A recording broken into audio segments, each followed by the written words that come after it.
Hola, buenos días. Soy Almudena Miralles de la Universidad de Murcia y en primer lugar quería agradecer al comité organizador del Congreso Molestias Textuales que aceptase mi propuesta para participar porque, bueno, ahora vais a ver que lo que propongo es analizar un poco una parte de la obra de Dacia Maraini, la célebre escritora italiana, para comprobar que efectivamente ella ha contribuido a lo largo de toda su obra en la visibilización de mujeres escritoras del pasado que habían sido menospreciadas y descuidadas por la posteridad.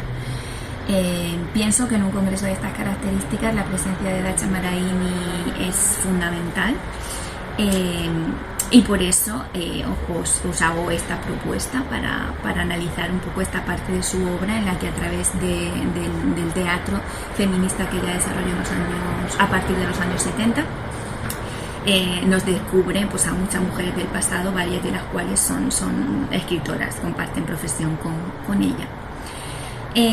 Para comenzar, me gustaría hablar un poco de las experiencias de Dacia Maraini que han tenido fuerte repercusión y presencia constante tanto en su obra de narrativa como en su poesía y en sus obras de teatro.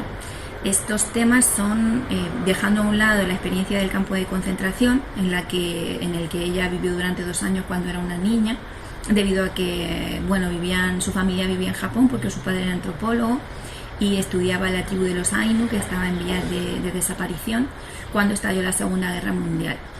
Entonces tanto Dacia como sus padres y sus 2 hermanas menores fueron trasladados a un campo de concentración donde sufrieron pues unas condiciones de pobreza, de precariedad y de injusticia que la marcaron profundamente. Al margen de esta primera experiencia, me gustaría incidir en las experiencias de su vida que tienen que ver con el hecho de ser mujer y que han repercutido y tienen su reflejo en gran parte de su obra y concretamente en las 2 obras que vamos a analizar hoy, que son las obras de teatro en las que recuperan las figuras de las escritoras del Renacimiento italiano, Verónica Franco e Isabella di Morra. Son 2 obras distintas escritas en los años 90 que ahora vamos un poquito a ver para comprobar estos temas marainianos que son profundos y también para comprobar cómo efectivamente esas experiencias que Maraini ha tenido y que son comunes a las mujeres en la actualidad las han vivido las mujeres y las han experimentado siempre, ¿no? Son situaciones situaciones de injusticia, situaciones de maltrato, de violencia física y psicológica, situaciones de subalternidad,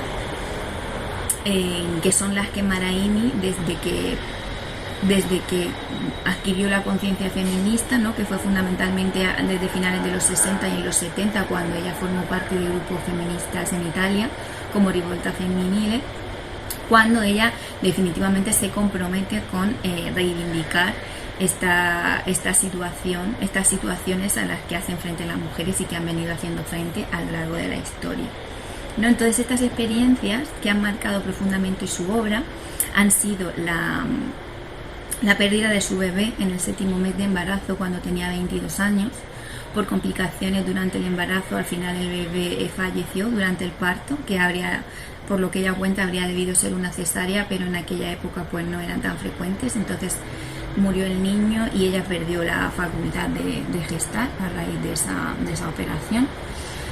Y entonces esta experiencia la ha llevado a interesarse en todas las cuestiones relacionadas con cómo viven las mujeres la maternidad, ¿no? En el caso de las 2 protagonistas que vamos a ver en el siglo XVI en Italia. Por otro lado, otra de las experiencias que la han marcado profundamente ha sido ese compromiso con el feminismo a partir de los años 70, que la lleva a desarrollar un grupo de teatro que se llamaba el Teatro La Maddalena, en el cual participaban solamente mujeres y en el cual se llevó a cabo la representación de numerosas obras en las que la protagonista eran siempre mujeres, ya fueran mujeres tomadas de la vida real, de la vida cotidiana, como mujeres históricas y trascendentales para los distintos ámbitos, como la política o como la literatura en este caso, que han sido pues menospreciadas por la posteridad, ¿no? Entonces ella utilizó esas obras de teatro para reivindicar estas figuras y para traerlas al presente y convertirlas en referentes para las mujeres actuales. Vamos a pasar a hablar entonces de la primera obra, que es escrita a principios de los años 90, en el 92, titulada Verónica Franco, meretrice e escritora. Verónica Franco era una prostituta, era cortesana honesta en Venecia en el siglo XVI. Cuando tenía 18 años estaba casada, ya tenía su primer hijo y su marido la maltrataba, entonces tomó la decisión radical de separarse y de buscar la manera de ser autosuficiente económicamente para poder dedicarse a escribir, que era lo que realmente la apasionaba, ¿no? Entonces, a lo largo de la representación vemos cómo Verónica va tomando conciencia de que esa libertad que ella cree haber encontrado al elegir el oficio de cortesana honesta para poder compatibilizarlo con la escritura y poder permitirse económicamente escribir, no es efectivamente tan libre como ella consideraba, ¿no? A lo largo de la representación vamos viendo esta toma de conciencia de que realmente la libertad que ella ansía no es en la práctica la que ella puede ejercer. Al principio la vemos en un asilo de ancianos de peste, en un asilo de enfermos de peste, y conforme avanza la curación de Verónica en este asilo, vamos viendo simultáneamente la toma de conciencia de esta realidad que comentamos, ¿no? Esos deseos de libertad que tiene Verónica son los que observa en los hombres que la visitan. Y en un momento dado tenemos una conversación con uno de sus clientes habituales, que se llama Marco Venier, que le dice que tiene que recibir al rey Enrique III de Francia. Ella no se muestra conforme, y cuando Marco se va, se pregunta: «E se fossi io a essere gelosa? Io sono qua, mi svesto, guardo dalla finestra, dormo, mangio, e voi venite, uscite, andate, viaggiate. La vostra libertà mi incuriosisce e mi angustia», ¿no? En el sentido de que ella efectivamente se va dando cuenta de que la libertad que ella observa en los hombres que la visitan es la que ella efectivamente ansía, no la libertad que vive, que al final se da cuenta de que no es una libertad verdaderamente libre. Otro de los temas que trata Maraini aquí en la obra de Verónica es el de la muerte por parto, en relación con ese gran tema de la maternidad y de cómo la vivían las mujeres en el siglo XVI y también cómo la seguimos viviendo hoy en día, ¿no? Porque realmente cuando una mujer hoy en día pues tiene dificultades para concebir o experimenta abortos recurrentes o tiene una pérdida perinatal poco tiempo antes de que nazca el bebé, como le ocurrió a Maraini en el 7º mes de embarazo, no tenemos literatura a la que recurrir, no tenemos historias de mujeres del pasado que nos cuenten que eso efectivamente ocurre, que eso efectivamente no es raro y que eso efectivamente es la realidad, ¿no? Entonces es como una faceta muy presente tradicionalmente en la vida de la mujer, es la de la maternidad, sobre la cual no hay información literaria a la que recurrir, ¿no? Sí, siempre hay pues eso, la que se transmite de forma oral de generación en generación, pero muchas veces es insuficiente. Entonces Maraini lo que ha querido a través de su literatura es favorecer que haya información, ¿no? Entonces ella muy frecuentemente habla de lo habituales que eran las muertes durante el parto en estos siglos, ¿no? Entonces Verónica en un momento dado le dice a su sirvienta que le dé boli y papel para escribir su testamento, y dice: «Mia cugina non morì di parto quando il figlio era già nato e mia madre non morì di parto al 13° figlio, e come ho ereditato il mestiere potrei aver ereditato la muerte per parto», como diciendo que ella es consciente de la frecuencia de que esto ocurra, ¿no? Y de que no es una realidad a que menospreciar. Otro de los temas a los que tenían que hacer frente estas mujeres por luchar para hacer prevalecer su deseo de libertad y su deseo de ser escritoras era a la amenaza de denuncia por herejía. Efectivamente, a Verónica la denunciaron por herejía, el maestro de su hijo, de uno de sus hijos, ella no quiso tener relaciones con él y entonces él la denunció por herejía. Y una de las acusaciones era que había comido carne un viernes, ¿no? Que había que hacer abstinencia de carne. Y entonces ella ante el tribunal, según las crónicas, se defendió de forma magistral y Maraini en la obra pone in su bocca este testo. Sarà successo una volta, monsignore. D'altronde quel venerdì di cui parla Vanitelli, che è il professore del figlio, c'erano a casa mia il cardinal Falenghi, il monsignore Guido, il senatore Damaso Neva, il gran consigliere Marco Bragadin, lo conoscete, como diciendo sí, comimos carne, pero estaban todas estas personalidades notables de Venecia conmigo en mi casa. ¿No? Entonces se libera de esa situación, no la condenan y sale airosa, digamos, aplicando su ingenio. Otro de los puntos importantes en los que me gustaría incidir es que Maraini, para homenajear a estas mujeres a las que recupera del pasado, es que incluye algunos de sus versos en la propia representación teatral, ¿no? En el caso de Verónica, a ella la sitúa escribiendo en su escritorio y pensando en voz alta lo que está componiendo. Quel che ascoso nel cor tenni gran tempo con doglia, tanca la lingua contese, narrar le mie ragioni a miglior tempo. Quelle dolci d'amore amare offese, amare offese, ch'io mi sento morir di passione, di non averlo a ciascuno rappresso. No es el homenaje a estos versos que realmente la posteridad pues ha menospreciado. Hoy en día, le terze rime de Verónica Franco, que son, digamos, su obra más célebre, sí que es reconocida y sí que es alabada por la crítica literaria del Cinquecento italiano. No, sin embargo, Daniela Deliso, en un artículo que escribe para la aportación de la mujer al Renacimiento, hace una riflessione che mi ha parecido interessante traer aquí.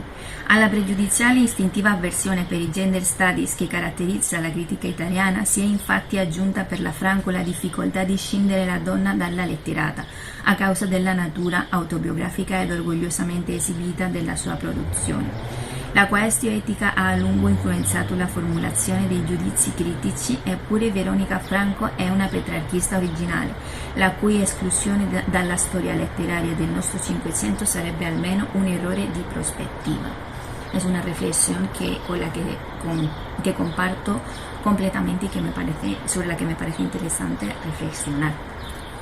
La siguiente obra que quiero que veamos es la storia di Isabella di Morra raccontata da Benedetto Croce del 99. Benedetto Croce era un historiador italiano que, según cuenta María Consuelo de Frutos en un artículo muy interesante en el que habla de Maraini y de estas escritoras, se titula Scrittici che ritraggono scrittrici, es del 2012, comenta que precisamente el papel de Benedetto Croce ha contribuido a que no sea valorada la obra en sí de estas escritoras. No tanto que se conozca su historia, sino que no sea valorada su obra. Porque in un certo senso Maria Consuelo de Frutos considera Benedetto Croce il colpevole della loro poca considerazione. Mostrò infatti grande interesse per le loro vite, ma al momento della valutazione dei componimenti espresse sempre un commento non del tutto positivo. ¿No? Entonces un poco contribuyó, parece ser, a que la parte de la literata, de la escritora Isabella di Morra, pues continuase un poco en la sombra. Encontramos el tema de las ansias de libertad, también en el caso de Isabella di Morra, que pertenecía a una familia noble en el siglo XVI que vivía en Valsini, en un castillo frente al mar, en Basilicato. Ella era poetisa y estos deseos de libertad lo vemos reflejado en la obra de teatro de Maraini, cuando ella escribe cartas a su padre, que vive en París junto a alguno de sus hermanos, y le expresa como un poco esa envidia, ¿no?, que tiene de que ellos puedan vivir esa vida que a ella no le está permitida.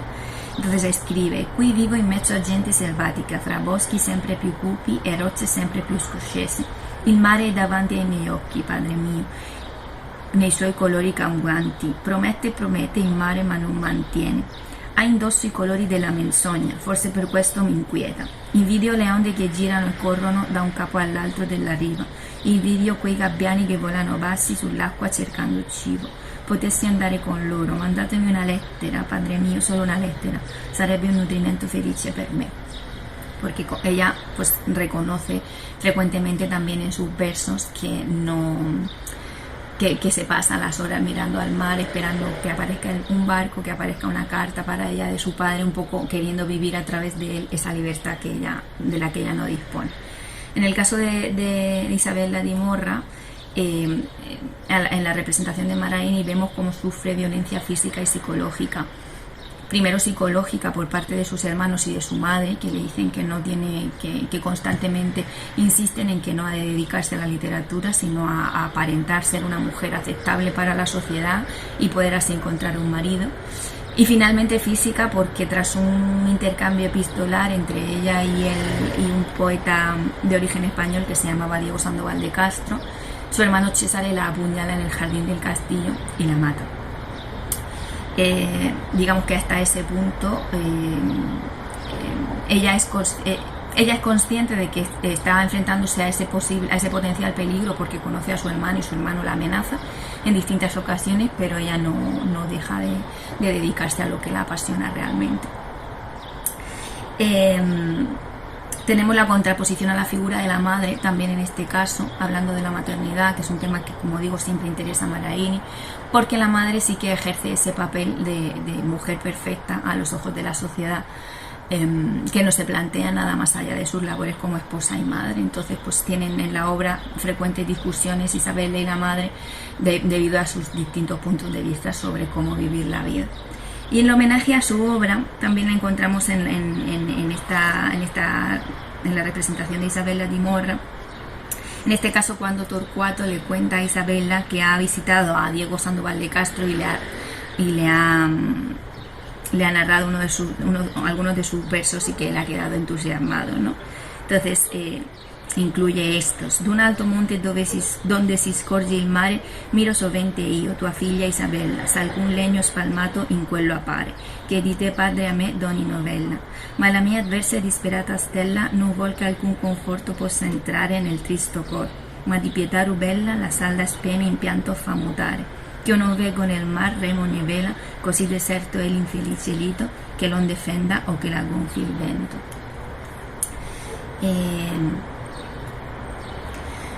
Bueno, si el tema ha resultado interesante, que yo creo que para reflexionar da, os propongo aquí la bibliografía que me ha servido de base para realizar esta exposición, por si os puede resultar interesante recurrir a ella para profundizar un poco más. Muchas gracias por la atención y hasta pronto.